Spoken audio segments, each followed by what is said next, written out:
एक बार एक शहर में एक अमीर आदमी रहता था। उसका एक बेटा था।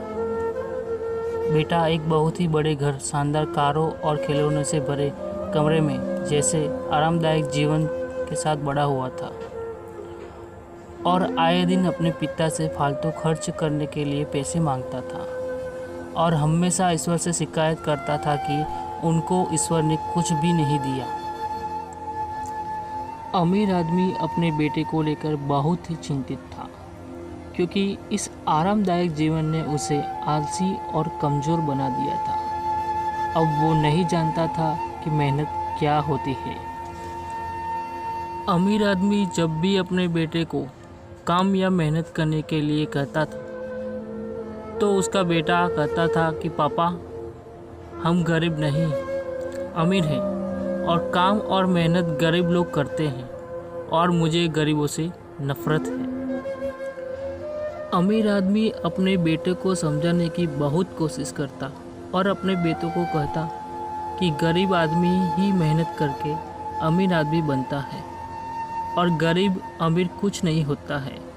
और जहाँ तक खुशियों की बात है, ईश्वर ने गरीब को ज़्यादा खुशियाँ दी है, उसे ज़्यादा मजबूत बनाया है। लेकिन उसका बेटा अपने पिता की बातों को मानने के लिए तैयार ही नहीं था। इसीलिए अमीर आदमी ने अपने बेटे को यह सब सिखाने के लिए और उसका भविष्य बचाने के लिए उसे एक गांव में लेकर गया, ताकि वह गरीबों का जीवन भी देख सके। अमीर आदमी अपने बेटे को पहले एक ऐसे गरीब परिवार के पास ले गया जो बिना रोशनी, पानी या बाथरूम के एक छोटे से घर में रहता था। अमीर आदमी के बेटे ने गरीब परिवार से पूछा, आप ऐसी परिस्थितियों में कैसे रह सकते हैं? उस गरीब परिवार ने कहा, हमारे पास पैसा नहीं है, लेकिन हम अमीर हैं क्योंकि हमारे पास भगवान है। उसके बाद अमीर आदमी अपने बेटे को गांव की नदी दिखाने के लिए ले गया। अमीर आदमी के लड़के ने देखा कि उसे अपने घर में पीने के लिए साफ पानी और नहाने और तैरने के लिए 24 घंटे नल का साफ पानी मिलता है और यहाँ लोग अपनी सफाई, धुलाई और पीने का पानी आदि सभी कामों के लिए एक नदी से ही काम चलाते हैं।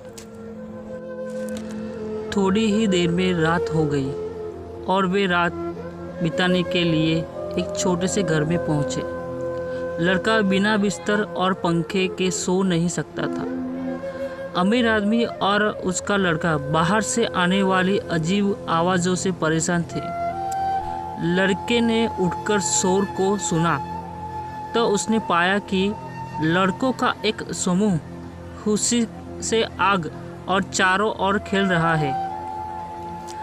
अमीर आदमी का बेटा उनको देखकर बहुत मोहित हुआ।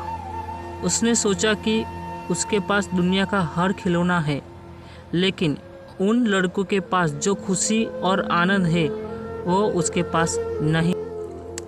अगले दिन अमीर आदमी और उसके बेटे को तेज भूख लग रही थी। इसीलिए अमीर आदमी अपने बेटे को दोपहर के भोजन के लिए एक गरीब किसान के घर ले गया। उसके घर पर खाने के लिए बहुत कुछ नहीं था। किसान ने उन्हें प्याज के साथ रोटी का भोजन परोसा। अमीर आदमी अपने बेटे को देख रहा था, क्योंकि उसका बेटा प्याज और रोटी को बड़े ही चाव से खा रहा था। उसे प्याज और रोटी बहुत ही स्वादिष्ट लग रही थी। अमीर आदमी अपने बेटे के कान में फुसफुसाया, तुम इसे कैसे खा सकते हो? तुम तो चांदी की प्लेट में फास्ट फूड और कई तरह के व्यंजन खाते हो। इस पर अमीर आदमी के बेटे ने पिता से कहा कि पिताजी, मैं अब जान चुका हूँ कि खाने का असली स्वाद और रात को एक अच्छी नींद हमेशा मेहनत करने के बाद ही मिलती है। हमारे पास आलीशान घर, स्विमिंग पूल और ठंडी हवा है के लिए एसी, लेकिन गरीब को ईश्वर ने पूरी नदी ही दी है। बच्चों को खेलने के लिए बड़े बड़े खेत और जंगल दे दिए हैं, जो उनको असली आनंद के साथ साथ मजबूत भी बनाता है। उनके पास खाने के लिए थोड़ा है, लेकिन उस थोड़े खाने में भी बहुत स्वाद और मज़ा है। अमीर आदमी के चेहरे पर एक मुस्कान थी, क्योंकि अब उसका बेटा असली खुशियों को और मेहनत के फ़ायदे जान चुका था। अमीर आदमी ने अपने पुत्र से कहा कि हमारे पास सब कुछ है और हम अब भी शिकायत करते हैं। उनके पास कुछ नहीं है, फिर भी वे बहुत ही खुश हैं।